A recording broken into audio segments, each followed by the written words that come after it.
Extramuros. Aldo Mazzucchelli y su columna Extramuros en Bajo la Lupa.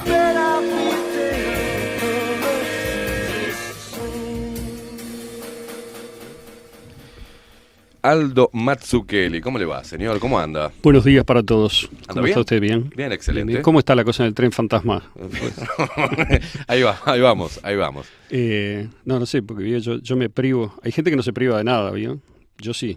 ¿De qué se priva usted, por Mazzucchelli? ejemplo, de ver los informativos, de escuchar la radio. Salvo bajo la lupa, ¿no? Salvo bajo la lupa. Bajo la lupa solamente la escucho en internet, al día siguiente o al Bien. otro. O sea, no escucho en vivo nada, porque estoy haciendo otras cosas. Pero igual tengo amigos que no se privan de nada y me cuentan. Obvio. ¿De qué vamos a hablar hoy? Tengo un popurrí de cosas diferentes. Pero, ¿cómo estuvo Cordera ayer, que todavía no lo pude escuchar? Excelente.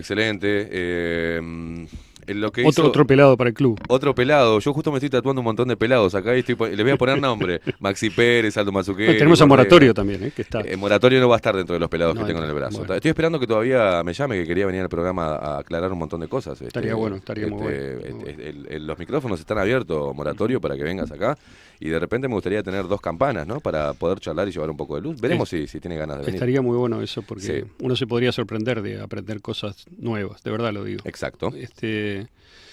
Pero la pregunta que me hiciste cortita, te digo, lo que hizo ayer Gustavo fue decir lo que muchos pensamos y lo único que hizo fue hacerse preguntas, hacerle preguntas a la gente, que fueron las que él lo llevaron a empezar a investigar. Exacto. Es eso, simplemente ese fue el mensaje, y un mensaje de acercarnos, ¿no?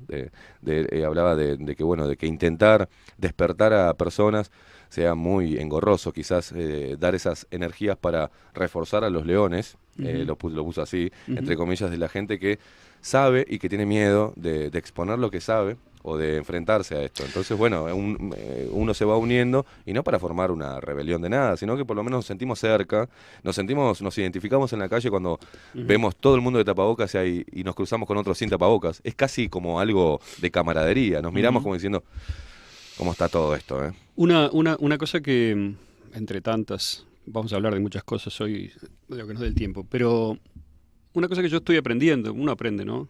O yo por lo menos trato de aprender todos los días. Estoy aprendiendo mucho con esto y una de las cosas que estoy aprendiendo es, o reafirmando, porque en realidad no es algo nuevo, pero es la idea de que, ¿cómo nos gusta a todos que haya 2 bandos y todo sea claro, ¿no? Sí.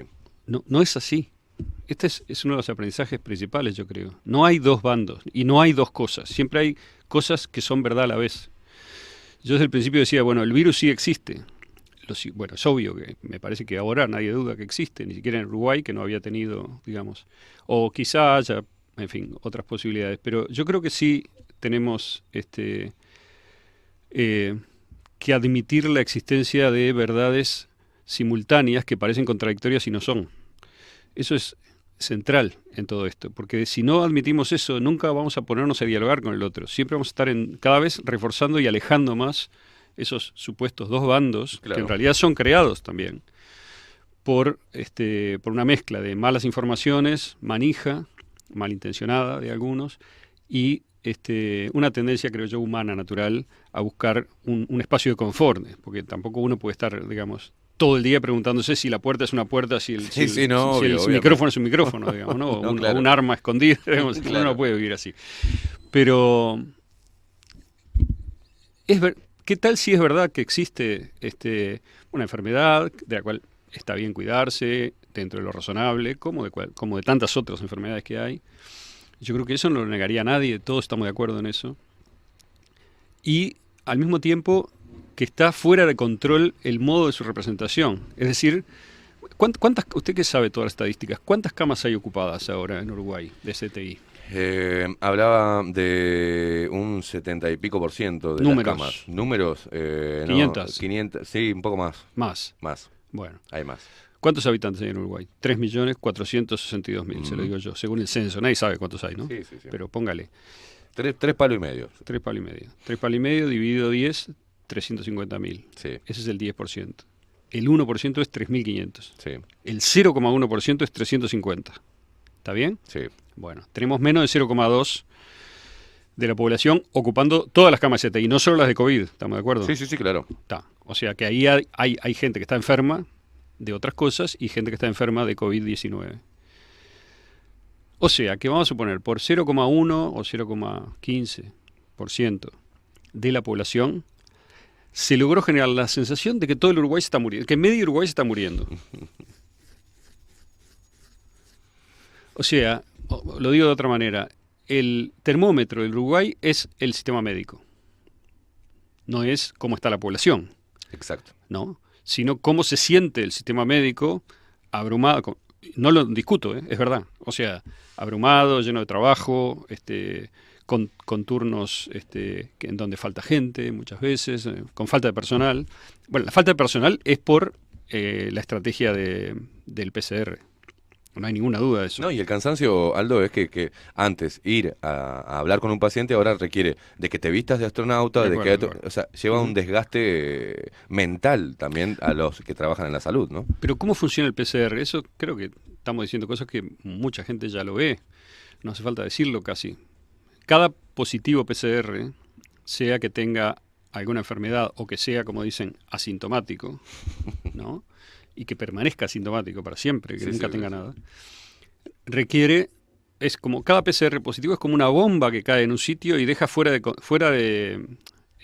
combate, digamos, a 4, 5, 3, 15 personas. Game over. Esa gente tiene que encerrarse, hacerse el PCR, pagar $100 para hacérselo, y no puede ir a trabajar, no puede salir de la casa, teóricamente, ¿tá?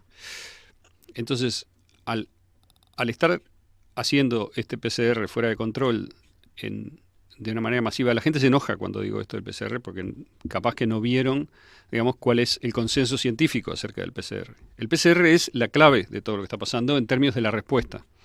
El virus es el PCR. Exacto. Y ojo, también tienen parte de razón los que dicen, pero el PCR bien usado, digamos, el PCR no dicen bien usado, ellos dicen el PCR nomás. Yo digo bien usado es interesante.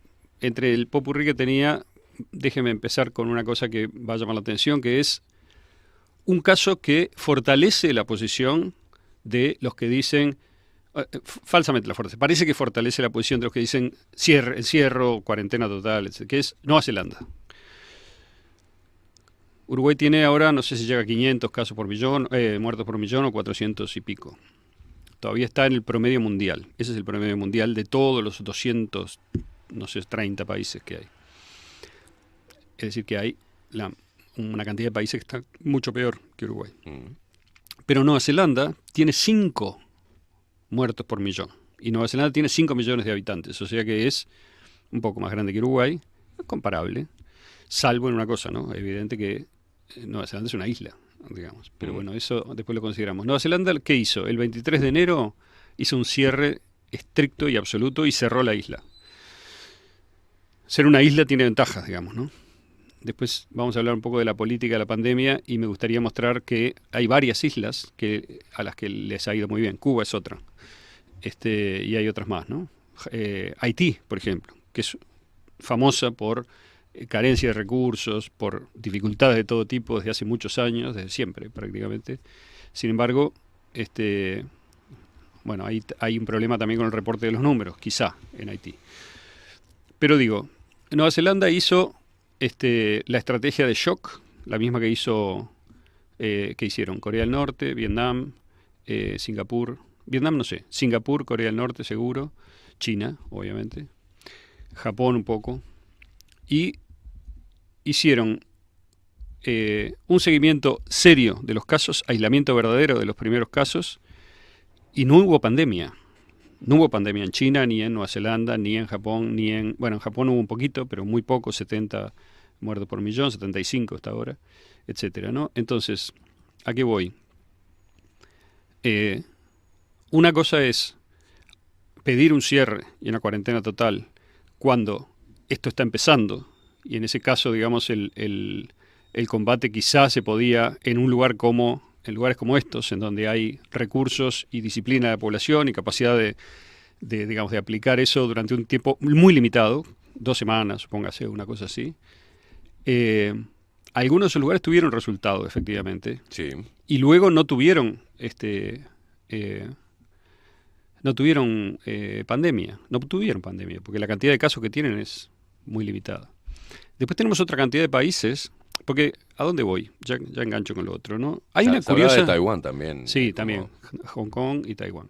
Hay una curiosa capacidad política de la pandemia que es muy rara. Yo no tengo una explicación. No le puedo dar una explicación a la audiencia de por qué, pero sí me gustaría mostrar los datos. Porque mucha gente que digamos que está informada por los informativos y piensa que el mundo tiene una pandemia, la Tierra entera. Sin embargo, el mundo es un poco más grande que los países que tienen pandemia, y de hecho, así como los chinos festejan el Año Nuevo otro día, y ¿se acuerda cuando el evento aquel, que en el 2000 parecía que se iban a caer todas las computadoras? Sí, ¿Se acuerda sí. de eso? Bueno, eso solo valdría, digamos, para los países occidentales, en donde 2000 significaba algo, ¿no? El cambio de fecha, bueno. Lo mismo el cambio de milenio, vamos a ponerlo más claro, ¿no? Es el cambio de milenio, en el cambio de milenio se pensaba que se iba a terminar el mundo. Siempre hay milenaristas que piensan pero eso vale para los países que cuentan como nosotros, hasta el 2000, 2001. Hay otras culturas que cuentan distinto y no tuvieron año 2000, digamos, ¿no? El 2012, ¿se acuerda del ¿Cómo calendario no? maya? ¿Cómo De no? que se iba a ¿Cómo venir no? el fin del mundo. Bueno. Mucha gente... Sí. No se vio el fin del mundo, pero ahí sí empezaron a pasar cosas del 2008, ¿no? 2008 a 2020 pasaron. Sí. Y el 2020 estaba predicho por mucha gente que mira los ciclos y demás que se vería una cosa grande en enero. Fue exactamente lo que pasó. O sea, yo no tiraría esas predicciones a la basura porque muchas se cumplieron. Y si uno presta atención, marzo del 2023 es otro momento importante, lo digo acá. No voy a entrar en detalles, digamos, pero es un Marzo momento 2023. dentro de 2 años, sí. Bueno, entonces... No dejes picando No, así, la dejo cosa. picando. ¿Cuál es la realidad? La realidad de números, digamos, ¿no? Yo diría que la pandemia solamente es un evento, está siendo un evento significativo en términos de salud, ¿no? En el mundo desarrollado y sus satélites culturales inmediatos, es decir, América Latina, Oceanía y algunos países del este de Asia, del oeste de Asia, o sea, de Medio Oriente, digamos, y algunos países del este europeo también. Y en África, si encontrábamos algún país muy occidentalizado, así que haya tenido una presencia muy importante y un desarrollo, digamos, occidentalizado fuerte, también deberíamos buscar ahí qué pasó con la pandemia. Es exactamente lo que pasó. Le voy a decir los datos que tengo acá porque lo estuve haciendo un trabajito ayer de mirar, simplemente mirar los datos, ¿no? Y es muy interesante. Fíjese lo que pasa.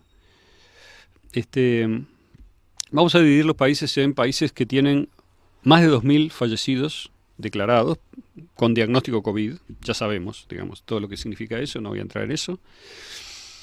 ¿Cuáles son, digamos, entre comillas, los peores países del mundo en términos de fallecidos por millón hoy? Bueno, hay un fenómeno extraño. Son varios, la mayoría de ellos son países que no tuvieron, que controlaron muy bien la pandemia durante todo el año 2020 y que de repente, a fines del 2020 y principios del 2021, tuvieron un pico que pegó en el techo. Y subieron y terminaron en uno de los peores registros del mundo, estoy hablando, ¿eh? ¿Cuáles son esos países? República Checa, me refiero a los importantes. También está Gibraltar, San Marino, pero los países más conocidos: República Checa, Hungría, Bulgaria. Los tres tienen una condición extraña y es que son países opuestos al globalismo, digamos, ¿no? O sea, tienen líderes que se han opuesto severamente, bueno, por ejemplo, con la crisis de inmigrantes que hubo hace unos años en Europa, tuvieron actitudes desafiantes con respecto a la Unión Europea. El presidente de República Checa, que se llama Babiš de apellido, dijo: sé que esto me va a costar carísimo, lo dijo en aquel momento, pero tengo que cuidar por mi gente y bla, bla, o sea, bueno, en fin. Tuvieron, hoy vemos, si ustedes buscan van a encontrar noticias enseguida en BBC, digamos, todos los medios más oficialistas, digamos, atacando a estos líderes, al de Hungría, al de República Checa, al de Bulgaria, etcétera. Y la palabra clave es populistas. El de Bulgaria vamos a tener que separarlo un poco porque es medio un ex KGB, medio corrupto, o sea, ¿no? Bueno, pero... ¿Y cuál es el otro país que está ahí en el top horrible? Bélgica. Que ahora vamos a hablar de Bélgica, le voy a dedicar un capítulo. Esos son los países con más de 2.000 muertos. Todos son europeos. Todos, el 100%. No hay ningún país con más de 2.000 muertos que no sea de Europa. Países con 1.500 a 2.000 fallecidos por millón con diagnóstico COVID. Lo voy a leer rápido. Eslovenia, Eslovaquia, Italia, Reino Unido, Portugal, España, Polonia, Croacia, Andorra y Francia. Estados Unidos y México. Esos son los países del segundo grupo, digamos, ¿no? No sé si está bien las categorías que hice, pero son ilustrativas. 2.000 a 1.500, 1.500... Perdón, más de 2.000. Ahora estamos de 1.500 a 2.000. Tenemos esos países a los que les ha ido mal. Esos países han tenido respuestas un poco distintas. Hay algunos de ellos que han cerrado severamente. Bélgica es uno, ¿no? El que le fue peor de todos estos, del nudo más occidental, digamos, de países, ¿no? Reino Unido es otro, que cerró y cierra y sigue cerrando, y bueno, y ahora está pidiendo que a partir de la vacunación va a empezar a abrir. España, creo que es un país cercano, todo el mundo conoce algunas anécdotas y casos. Francia es otro país que ha tenido cierres muy intensos, toques de queda y demás. Bueno, adentro de eso también hay países. Portugal, por ejemplo, no tuvo la misma política tan estricta. Polonia tampoco. En fin, bueno, Estados Unidos es un carnaval. Tenemos estados que hicieron, Nueva York, típicamente, New Jersey. New Jersey, por ejemplo, controló, no solamente impuso toques de queda, imposibilidades de reuniones de más de 5 personas en casas de familia, sino que controló eso con drones. Es decir, en una época volaban drones por los barrios, digamos, a mirar que no hubiera reuniones en las casas, fiestas y cosas. Bueno, New York y New Jersey son los dos peores estados de Estados Unidos y tienen los peores números del mundo en términos de muertos por millón. Y fueron de los más celosos defensores del discurso oficial de hay que cerrar, hay que usar respiradores, hay que controlar, bueno, cerrar los restaurantes. Fue una catastrófico, ¿no? En la situación de los negocios en Nueva York, que además imagínense lo caro que es vivir en Nueva York. Digamos, si uno se queda sin fuente de ingreso no sobrevive mucho. De hecho, parte de Manhattan se vació durante la pandemia, la gente se mudó a otros lugares porque no puede pagar, digamos, ¿no? Entonces, grandes efectos sociales de esas políticas y un resultado en términos de fallecidos espantoso, el peor del mundo. No me acuerdo exacto, ahora lo podemos mirar, pero creo que Nueva York tiene 2.600 muertos por millón, está en el nivel Bélgica, a nivel de los peores países del mundo, digamos, ¿no? O sea, más de 2.500. Hasta ahora, ¿qué tenemos? Entonces, resumo, tenemos toda la pandemia, lo peor de la pandemia, todo en Europa, salvo México, ¿no? Y en Estados Unidos. En Estados Unidos, como veremos luego, hay una división que también respondió, sobre todo en el año 2020, mucho a la política. Ahora se emparejó un poco al final. Pasó lo mismo. Que esto tiene varias interpretaciones. Yo no tengo la explicación, digamos, no la sé. Pero como decía, se quejaba alguien en una columna, decía, estos que están discutiendo el discurso oficial, dice, lo que hacen es sembrar dudas. Pero claro. Ese es mi laburo. Digamos, yo vivo de sembrar dudas. Me parece totalmente virtuoso tratar de sembrar dudas. ¿Cuál es la idea? Que no sembrar dudas, digamos. O sea, hay que propagar una fe. Yo si tuviera que propagar una fe, propagaría una fe en algo extraordinario, en Dios o en una cosa trascendente, maravillosa, claro, o en algo que valga la pena, digamos. Ahora hay gente que propaga la fe en Pfizer, digamos. Yo eso la verdad que no lo sigo, no me parece que sea, o en el Ministerio de Salud Pública, o no sé en qué. No. O en el GACH. Claro. Entonces, en la OMS, Don Tedros. En Bill Gates. No sea malo, ¿qué quiere que me sume a la iglesia de Tedros? Es horrible, ¿no? Bueno. Tenemos hasta ahora, le conté los países con más de 2.000 fallecidos y los países con entre 1.500 y 2.000. O sea, les fue horrible, digamos, en términos pandémicos hasta ahora, todavía esto puede seguir. Países con 1.500 a 1.000 muertos por millón. Se los leo. Acá empieza a aparecer, bueno, sigue Europa, tenemos Liechtenstein, Lituania, Suecia, Moldavia, Rumania, Luxemburgo, Suiza, Austria y Letonia. Y luego tenemos algunos, muy pocos países americanos, tenemos Panamá, y tenemos Colombia, Argentina, Chile y Bolivia, en ese orden, ¿no? Perdón, me olvidé una cosa. En el grupo esto es muy importante, el grupo de países de 1.500 a 2.000, me faltaron 2 países sudamericanos, que son Brasil y Perú. Brasil y Perú están ahí en ese nivel también. Y fíjese que tanto Estados Unidos como Brasil tienen luchas políticas feroces internas. Y son dos países estructurados parecidos, es decir, tiene un gobierno federal que tiene el control de determinadas partes de la política nacional y tiene gobernadores que tienen el control de los estados, de determinadas partes de la política en los estados. Esto varía en todos los países. El control, por ejemplo, de los sistemas de salud puede caer más en el nivel estatal algunas cosas y en el nivel federal otras. Y esto es algo que nunca se discute y no se dice, no existe en la discusión de la pandemia. Sin embargo, si uno sigue la política interna de esos países, se da cuenta de que hay gobernadores opositores que tienen un discurso ultra en relación con la pandemia. Tanto pasó en Estados Unidos como pasó en Brasil, por ejemplo, el caso de Doria, ¿no? En São Paulo, que es un estado escandaloso, digamos, ¿no? Es el estado que tiene peores números en Brasil.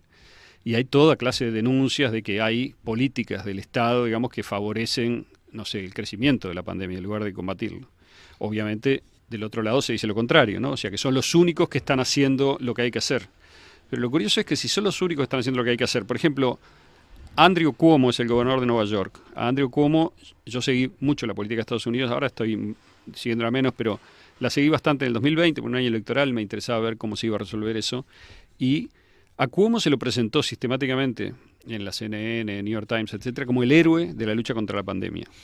El héroe de la lucha contra la pandemia está a punto de perder su vida, de que se termine su vida política ahora, pese a que hay un gobierno demócrata, y él es un gobernador demócrata, porque, primero porque hizo un escándalo con las casas de salud, los asilos de ancianos, o como se le quiera llamar, digamos, las residencias para ancianos en Nueva York. Emitió un decreto, eso está publicado, digamos, todo el mundo lo puede ver, está en Extramuros, que dicho sea paso, aviso que ya estamos online de vuelta, ¿no? Bien ahí. Ayer de tardecita la volvimos a poner. Después hablamos de eso. Bueno, pero Cuomo, digamos, ordenó por un decreto del gobierno del estado de Nueva York que se trasladase a los residentes en casas de ancianos o residencias para ancianos que estaban internados y que pudieran ser trasladados, que fueran trasladados de vuelta a las casas de ancianos, y prohibió que se les hiciera un test al entrar. Con lo cual, lo que se hizo de hecho fue enviar gente que tenía el virus a casas de salud. Y eso generó una mortalidad impresionante en las casas de salud, lo mismo que pasó en Bélgica, y también pasó algo parecido, una especie de genocidio. El 40% de los fallecidos en Bélgica se atribuyen a casas de salud.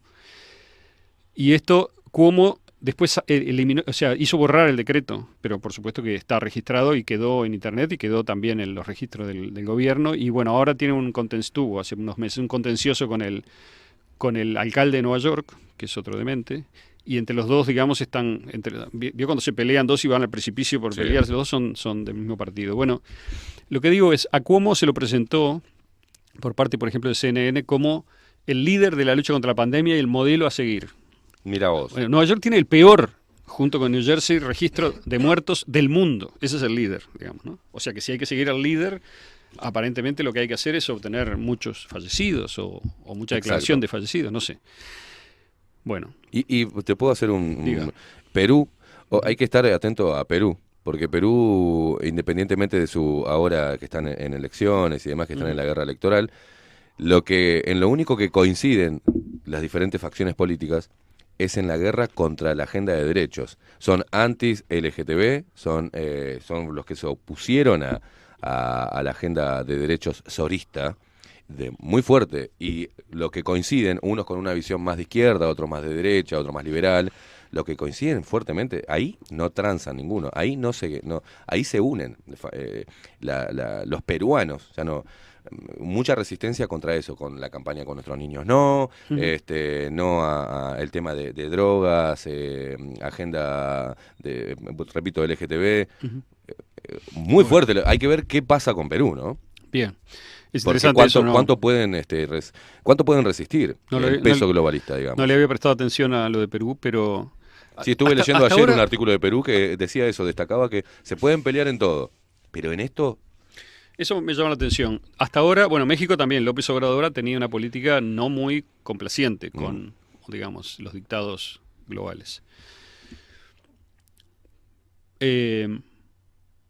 Acá no hay un patrón único, no se puede hacer una explicación simple, pero sí se puede decir una cosa. Todo el COVID, peor, está concentrado en Europa, en Estados Unidos, en Brasil, Perú y México.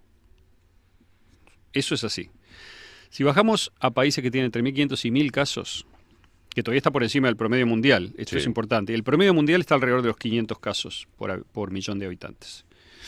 O sea que estos países son los que suben el promedio, digamos, ¿no? O sea, los que están tirando para arriba la cosa. Ya leí los países europeos, no lo voy a repetir. Después está Panamá, Colombia, Argentina, Chile, Bolivia y Armenia, que es el primer país de Medio Oriente, vamos a llamar así, o de Asia Central, no sé cómo le quiere, o dónde lo quiere ubicar, que forma parte de ese grupo de países entre 1.500 y 1.000. Después, países que están entre 1.000 y 500 muertos, que ya están cerca del promedio global. En Europa son Holanda, Irlanda, Alemania, Malta, Grecia, Albania, Estonia, Mónaco y Serbia. Es decir, son países que les ha ido comparativamente bien dentro de lo que es Europa, pero todavía están por encima del promedio mundial. Entre ellos, países que al principio tuvieron un desempeño muy bueno, como Alemania, Holanda, y que hicieron cierres primero más moderados, después más fuertes, o un país que cerró todo el tiempo fanáticamente como Irlanda, también está ahí. Digamos, está por arriba, muy por arriba de Uruguay, ¿no? Entre 1.500, Irlanda, no me acuerdo exactamente cuánto tiene, pero 700, algo así. Después hay una cantidad de países de América Central, un bloque ahí, que están en ese grupo, que algunos son islas, y entre ellos además está mezclado Canadá, que está en ese nivel. En América Latina, en América del Sur, Ecuador y Paraguay están ahí. Después aparecen algunos países de Medio Oriente, Líbano, Jordania, Israel y Palestina, que están todos ahí también en ese grupo. Y después algunos países, Rusia, Irán, Ucrania y Georgia, ¿no? Que geográficamente están conectados en general y están en ese grupo. Así que hasta ahora, fíjese... No estoy escuchando Uruguay por ahí. Claro, Uruguay no apareció todavía, Uruguay está más abajo. Pero lo que me resulta interesante es ver que no hay África acá, no apareció todavía. Recién en este grupo de 1.000 a 500 aparece los dos primeros países africanos. ¿Cuáles son? Dígame cuál es el primer país africano en COVID. No sé, no. Sudáfrica. Sudáfrica. El país más, digamos, europeizado de África. Sí, obvio. Claramente. Más desarrollado, etcétera. Casualidad, pero es el país que tiene más COVID. Y Túnez, conectado con Europa, igual que Marruecos, también es el segundo país de África que aparece. No había aparecido ningún otro hasta ahora. Luego tenemos un bloque de países que están entre 500 y 100 fallecidos. Yo diría que por debajo de 500 es un desempeño mejor al promedio mundial. Claro. Y por debajo de 100 no hay pandemia, digamos. Exacto. Bueno, por debajo de 500 tampoco, en realidad, ¿no? Porque si miramos el volumen, claro. Eso es lo que quiero que se entienda. ¿Por qué estoy tirando cifras? Para poner en contexto y que la gente entienda que Uruguay, con la mitad de las camas del CTI, o el 70%, aunque fuera el 90%, el 90% de las camas del CTI estuvieron ocupadas en el 2017, etcétera, etcétera. Es decir, es como la gente dice, no, pero nos estamos muriendo. Yo escuché eso, nos estamos muriendo. Bueno, la verdad es que no. O sea, yo no sé cómo quiere que se lo diga, digamos. Usted quiere... Es como que hay un cholulismo de los discursos en Uruguay. Tenemos que ser igual que Estados Unidos, tenemos que ser igual que... No somos igual. Por suerte, agradezcamos que no. Y no amplifiquemos esto por razones políticas. Es un mensaje simple y que yo pienso que optimista también, ¿no? Es como decir, pero no, ¿por qué usted está agrandando una cosa que, gracias a Dios, en Uruguay no tomó esa dimensión? ¿Yo estoy diciendo que no hay enfermos? No. ¿Estoy diciendo que no es feo de pasar el COVID? No. Estoy diciendo que sí es feo. ¿Hay que cuidarse? Sí, hay que cuidarse. ¿Tengo conocidos que lo tuvieron? Sí, tengo conocidos que lo tuvieron. ¿Lo pasaron mal? Sí, lo pasaron mal. Pero estamos hablando de un porcentaje muy chiquito. O sea, trastornar toda la vida del país o exigir que se la trastorne por estos niveles de enfermedad que se obtienen sin haber cerrado, ¿no? Hay que remarcar eso, me parece que no es sensato, digamos. Y por más que griten los programas de terrorismo y chismes, digamos, ¿no? Que son los programas de la tele, tipo terrorismo y chismes, ¿no? Es un género nuevo, que es una mezcla de terrorismo y chisme, o sea, cosas que no están probadas y que no son verdad en general, que alguien dijo y se repiten en la tele como si fueran verdad. Por ejemplo, terrochisme. Por ejemplo, que los cierres en un país que ya tiene transmisión comunitaria y que tiene frontera seca, no sé, 1.000 kilómetros de frontera seca o de un río que lo cruzás nadando, digamos, puede hacer lo que hizo Nueva Zelanda. ¿Cómo lo va a poder hacer? ¿Cómo hace usted para controlar, digamos, la conexión con Brasil? No se puede en Uruguay. Claro. Entonces, bueno, pero no estamos jugando a nada, como decía uno, ¿no? O sea, estamos corriendo todos para diferentes lados, en el momento histérico de los peores, todo promovido por los medios, que dicen que no promueve la histeria, es falso. O sea, si tuvieran un discurso más medido y mostrasen estas cifras, tendríamos otra mentalidad en Uruguay, que sería, hay una enfermedad, hay que cuidarse. Uruguay, por suerte, lo hizo bien y no tiene los niveles de gravedad de declaración, por lo menos. Claro. ¿No? Que tendríamos que ver si todos los... Ahora vamos a hablar de Bélgica para ver qué significan los muertos de Bélgica. Pero, entonces, el grupo de 500 a 100 muertos por millón, que le hicieron bien. Dinamarca. Bielorrusia, con el amigo Lukashenko, que dijo del primer día, COVID no existe, no voy a hacer nada, no hizo nada. Tiene, ¿qué tal? Tiene entre 500 y 100, no recuerdo el número exacto, Finlandia y Noruega. ¿Ok? Países con gran sistema de salud, con población disciplinada y educada, con políticas parecidas a las de Nueva Zelanda al principio, de cierre estricto, el principio, ¿no? Y luego aflojaron y tal. Luego, bueno, una larguísima lista, casi todo América Central está en ese nivel, en ese lugar, y ahí sí está Uruguay, en América del Sur está solamente Uruguay y las 3 Guayanas, Guyana, Guyana Francesa y Surinam. Las 3 Guayanas y Uruguay están en ese grupo de menos de 500, estamos ahí, ¿no? No sé si ya llegamos. Esto lo miré anteayer. Bueno, después está todo Medio Oriente, digamos, ¿no? Libia, Turquía, Omán, Kuwait, Bahrein, Chipre, Arabia Saudita, Emiratos, Qatar, todos ellos están como Uruguay, en el mismo nivel. India está en el mismo nivel que Uruguay, Nepal, Irak, Azerbaiyán. Bueno, después está el tercer país más poblado del mundo, creo que es Indonesia, ¿no? Está igual que Uruguay, o sea que no tuvo pandemia. Filipinas, si usted mira, estudia en el mundo, las ciudades más densas del mundo, hay como 4 de las más densas que están en Filipinas. No me pregunte los nombres porque no sé ninguno. Filipinas destruye el argumento de que la densidad de población tiene algo que ver con el COVID. Claro. No tiene nada que ver con el COVID. Filipinas es un país hiperdenso y está en el mismo nivel que Uruguay, que es un país muy poco denso comparativamente. Y después empiezan a aparecer algunos países africanos, Botsuana, Marruecos, Namibia, Lesoto, Egipto, que está en realidad Medio Oriente, África ahí. En fin. Y después tenemos los países que tienen menos de 100, o sea que no tuvieron nada. Islandia, otra isla, Cuba, Haití, 2 islas. Y después tenemos Siria, Pakistán, Afganistán, que son países muy populosos, ¿no? Sobre todo Pakistán es un país inmensamente poblado. Japón, un país inmensamente poblado. Malasia, un país inmensamente poblado. Corea del Sur, Australia, Hong Kong, Mongolia. De acá para abajo los países tienen un dígito. Tienen, supóngase, 9 muertos por millón de habitantes, claro. 5 muertos por millón. Ahí tenemos Singapur, Nueva Zelanda, China y Camboya. ¿Ok? ¿Qué sale de todo esto? Yo diría que la población, yo traté de agruparlo de la manera, es complicado mantener toda la información, pero traté de agruparlo y voy a sintetizar. Lo que yo veo es, pandemia hubo en Europa Occidental, en donde los sistemas de salud siguieron estrictamente las directivas de la OMS y los políticos se comprometieron a full con el discurso oficial de la pandemia. Son los que tienen peor registro de muertos por millón, más Estados Unidos, Brasil y Perú. Luego, en un siguiente nivel, sigue Europa. En un tercer nivel, y aparecen algunos países latinoamericanos, como Argentina, como Colombia, alguno más. Después tenemos otro nivel en donde empieza a aparecer algún país, hacia África del Sur, nada más, Sudáfrica y algunos países periféricos de Europa, digamos, cercanos, Medio Oriente, etcétera. Después tenemos países como Uruguay o como Dinamarca o lo que sea, Noruega, Finlandia, etcétera, que Uruguay está en ese nivel, en ese mismo nivel de resultados, aún 13 meses de la pandemia. Y al final tenemos a los países del Oriente que no tuvieron pandemia. Y nadie se pregunta cómo puede ser. Es decir, a ver, tenemos un virus respiratorio que supuestamente se comunica en la población. Tenemos un país como China, que tiene 1.500 millones de habitantes. Tenemos India, tenemos que está en el nivel de Uruguay. Tenemos Japón, un famoso, digamos, lindo ejemplo, 124 millones de habitantes. Tenemos Filipinas, que tiene millones y millones. Malasia, Indonesia, que es el tercer país más poblado después de India. O el cuarto después de Estados Unidos, creo, es así. China, India, Estados Unidos, Indonesia, ¿no? ¿Qué pasó en esos países? ¿Cómo puede ser que no haya Pasa en habido esos países nada? densamente poblados. Densamente poblados.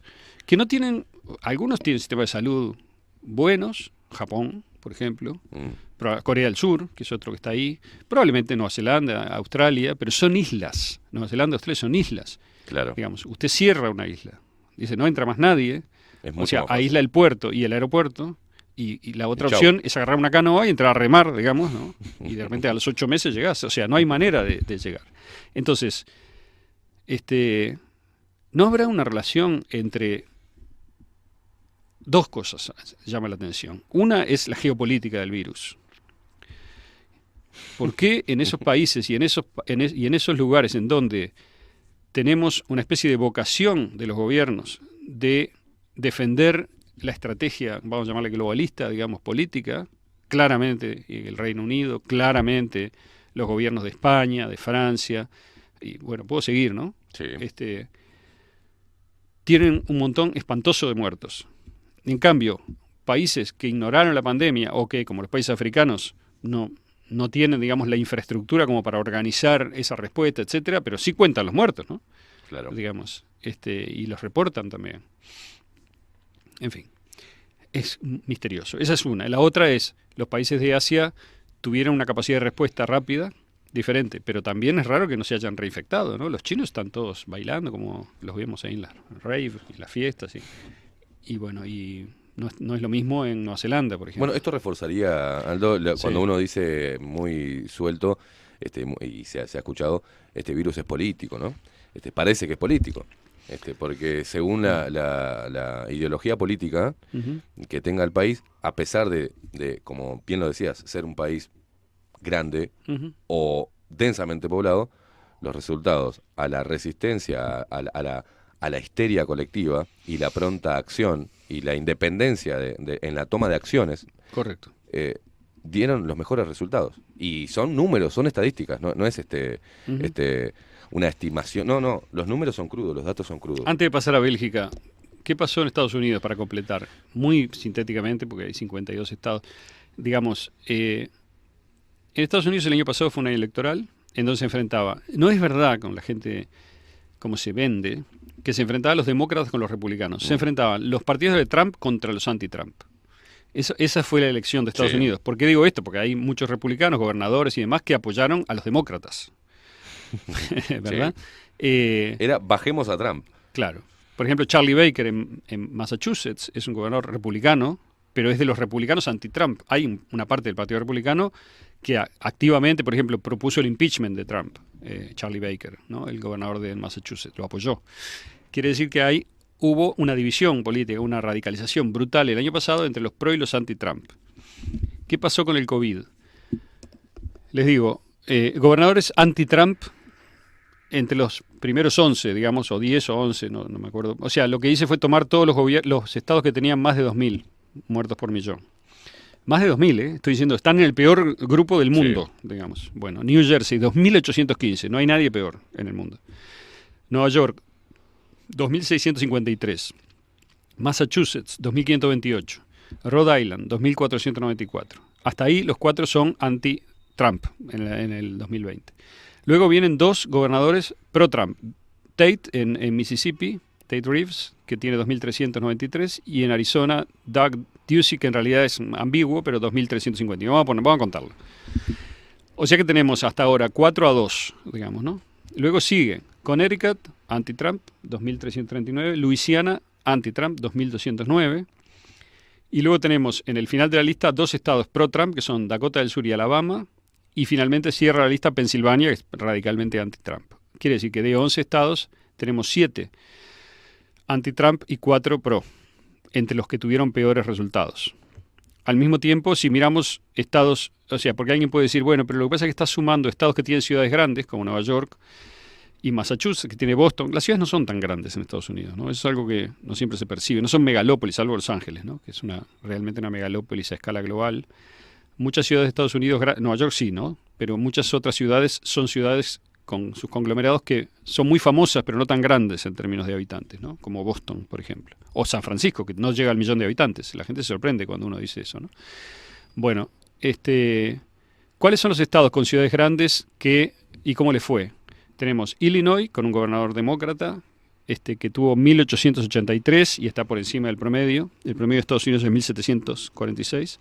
Y después tenemos 3 ciudades con gobernadores republicanos, estados con gobernadores republicanos, son Texas, que tiene a Houston, ¿no? Que es una ciudad muy grande, Ohio, que tiene un par de ciudades grandes, y Florida, que tiene Miami, ¿no? Los 3 gobernados por republicanos están más abajo del promedio. Y aún más abajo, 2 gobernadores demócratas, California, que Gavin Newsom cerró todo el estado a cal y canto, digamos, salvo sus amigos, ¿no? Que pudieron seguir abiertos, y el estado de Washington, que tiene a Seattle, que no es una ciudad demasiado grande, pero es una ciudad importante en el oeste. Entonces, otra vez se ve una cierta tendencia, que no es muy estricta política, pero si lo hubiéramos hecho esto en diciembre, habría sido más radical. Yo lo había hecho en diciembre. Claro. Ahora, lo que pasó fue lo mismo que pasó fuera de Estados Unidos. Es decir, Dakota del Sur, que tiene una gobernadora, Kristi Noem, que es una mujer muy con un liderazgo muy fuerte y que es pro Trump, digamos, y se perfila como una candidata posible de la oposición, ahora sería de Estados Unidos. Tuvo un desempeño fantástico hasta hace 2 meses. Y hace 2 meses, cuando se empezó a vacunar y demás, empezó a tener muchos casos. Otro de los factores. Otro igual que República Checa, Hungría, No, digo, otro de los factores de la escalada, sí. Que nadie lo está remarcando, a partir de la vacunación, de la campaña de vacunación. A partir de que se empezó a inocular gente, empezaron a subir los casos de muertes por millón de habitantes. Y es pecado decir eso hoy. Bélgica. Bueno, sí, nos queda nada, así que... Nos queda nada, uno de los peores países europeos, que hizo el 29 de enero, prohibió los viajes. Veas en detalle lo que hizo Bélgica. Prohibió los viajes a China el 29 de enero. El 1 de marzo se activó la fase 2 de la estrategia de contención. Se impidió el acceso a ciertos lugares como escuelas, espectáculos de gente que volvía de áreas de riesgo. Todavía no se había cerrado. El 10 de marzo se cancelaron todos los eventos bajo techo de más de 1.000 personas. Se recomendó teletrabajo. O sea, se empezó a aplicar toda la agenda. El 12 de marzo se declaró la crisis a nivel federal, cerraron todo, escuelas, boliches, cafés, restaurantes, cancelación de toda reunión pública, cultural, festivas del 13 de marzo a medianoche. Y se dijo, no es un lockdown porque no se obliga a permanecer en casa, pero luego el 17 de marzo al 5 de abril se cambió y se endureció y se pidió permanecer en casa también. Y penalidades a personas o empresas que no cumplan, se pusieron multas el 17 de marzo. El 20 de marzo fronteras cerradas para todo viaje no esencial. Bélgica, como Uruguay, no puede cerrar del todo las fronteras, es imposible. Las medidas se extienden luego hasta el 15 de abril y después hasta el 3 de mayo, o sea, siguieron las medidas, ¿no? Bueno, ¿qué pasó con el comité científico? Exigió tomar medidas decisivas, y entonces el Financial Times sacó una nota que elogió a Bélgica por la gestión de la crisis y dijo, lo voy a citar, que Bélgica demostró que un país fragmentado políticamente podía dar una respuesta clara a la pandemia al tomar medidas decisivas antes que otros países, y señalando que las sesiones informativas diarias no están a cargo de políticos, sino de expertos científicos y portavoces. O sea, los tecnócratas mandan en Bélgica y ese es el modelo. Resultado, 2.800 muertos, digamos. Es el peor país de Europa, digamos, junto con los cucos, digamos, República Checa, etcétera, ¿no? Entonces, ¿qué pasó en Bélgica? Bueno, el resultado, ¿cómo se contaron los fallecidos en Bélgica? El señor Steven Van Gucht, de Cienzano, que es como fue el CDC belga, digamos, una organización nueva de 2018, pero que se encarga de mezclar, digamos, tiene un concepto holístico de salud en donde mezcla el bienestar animal, la salud, digamos, el control de los alimentos y más con la salud humana. Y quizás sea por eso que el encargado de la respuesta a la pandemia en Bélgica es un veterinario, ¿no? Que es Steven Van Gucht. El veterinario ordenó que se contasen como muertos COVID todos los fallecidos en casa de salud, independientemente de que tuvieran test o no. O sea, toda persona que se murió en una casa de salud en los primeros 3 meses en Bélgica es muerto COVID, sin test y sin nada. Eso es tremendo. Bueno, eso es oficial y él defendió, digamos, cuando el ministro de Turismo le dijo, amigo, nos está haciendo quedar horrible, decía, tenemos más muertos que nadie en Europa. ¿Cómo estamos contando? Dijo, no, pero hay que hacerlo así porque de esa manera se ve el riesgo de la enfermedad, que la enfermedad es una cosa muy seria. Es un argumento circular, ¿no? Es maravilloso. Entonces, ese es el país modelo, Bélgica, y el gobernador modelo, que es Andrew Cuomo. 2.800 muertos por millón cada uno. Bueno, ahora Bélgica capaz que tiene un poco menos, no me acuerdo, 2.400 capaz, pero es medio raro todo, ¿no? O sea, se promueve en el discurso oficial a los que tuvieron peores resultados como el modelo. ¿Cómo puede ser? ¿Por qué no se promueve Nueva Zelanda? Nueva Zelanda es un modelo interesante, digamos. De repente si Uruguay hacía un muro, como decían, digamos, en Rivera, Cerro Largo, en fin, en el Chuy, etcétera, y cerraba todo durante 2 semanas y hacía PCR a 20 y agarraba verdaderamente a la gente infectada. De repente no había habido COVID en Uruguay, yo qué sé. Llevándolo para cerrar, O sea, también... ahora me parece que no es el momento. Nuestro país hay que estar atentos, y ustedes que están ahí del otro lado, alertas a cada uno de los intendentes de cada uno de los departamentos, a qué abona y a qué no, qué tipo de resistencia, qué tipo de medidas piden. Pero los intendentes, ¿qué poder tienen en Uruguay? Es menor, ¿no? Yo hablo sobre el termómetro o la sensación que acuerdo, como sí. ciudadano, como habitante de un departamento.